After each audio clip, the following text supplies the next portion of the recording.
கொஞ்ச நேரம் வெயிட் பண்ணிகிட்டு இருந்தோங்க. படியேறியே வந்துட்டாங்க. சரி ஓகே எல்லாருமே சேர்ந்தே போய் சாமி கும்பிடலாமேன்ட்டு எல்லாருமே கிளம்பி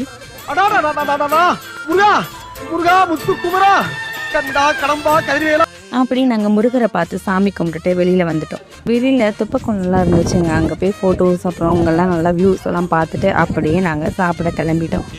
சாப்பாடு எல்லாமே நாங்கள் வீட்டில் இருந்தே ப்ரிப்பேர் பண்ணிட்டு வந்துட்டோம். ஸோ அங்கே உட்காந்து எல்லோரும் சாப்பிட்டுட்டு அப்படியே ஸ்நாக்ஸ் எல்லாம் எடுத்துகிட்டு வந்தோம். இந்த பொரி உருண்டை இந்த மாதிரி ஸ்நாக்ஸ் எல்லாம் எடுத்துகிட்டு வந்து அதையும் சாப்பிட்டுட்டு பாலிக்கூடம்லாம் போச்சுங்க. அந்த பாலிக்கூடம் போகிறதெல்லாம் பார்த்துட்டே தான் சாப்பிட்டோம். சாப்பிட்டதுக்கப்புறம் அப்படியே அங்கேருந்து கிளம்பி அங்கே நடந்து வரும்போதே அங்கே இருக்கிற மலை மரம் செடி அதெல்லாம் செம்மையாக இருந்துச்சுங்க. வியூஸ் எல்லாம் அதை பார்த்துட்டே வந்துட்டே இருக்கும்போது கிளைமேட்டும் அப்படியே கொஞ்சம் கொஞ்சமாக சேஞ்ச் ஆயிடுச்சு. அப்புறம் பார்த்திங்கன்னா மழை பெய்ய ஆரம்பிச்சிருச்சு. அப்படியே நாங்கள் கோவிலையே நின்றுட்டோம். அப்புறம் கொஞ்சம் கம்மியாக மழை விட்டுருச்சு. நாங்கள் அங்கேருந்து கிளம்பி வேனை பக்கம் வந்துட்டோம். மலையோட அந்த வியூஸ் எல்லாம் பார்க்க இன்னமும் நல்லா இருந்துச்சு. அப்படியே ரிட்டர்ன் கிளம்பிட்டோம். அப்புறம் விஜய் ஃபேன்ஸ் எங்கள் ஃபேமிலியில் அதிகமாக இருக்கிறனால விஜய் பாட்டை கேட்டுகிட்டே வைப் பண்ணிக்கிட்டே வந்தோங்க. அவ்வளோதான். Vlog over. Bye bye.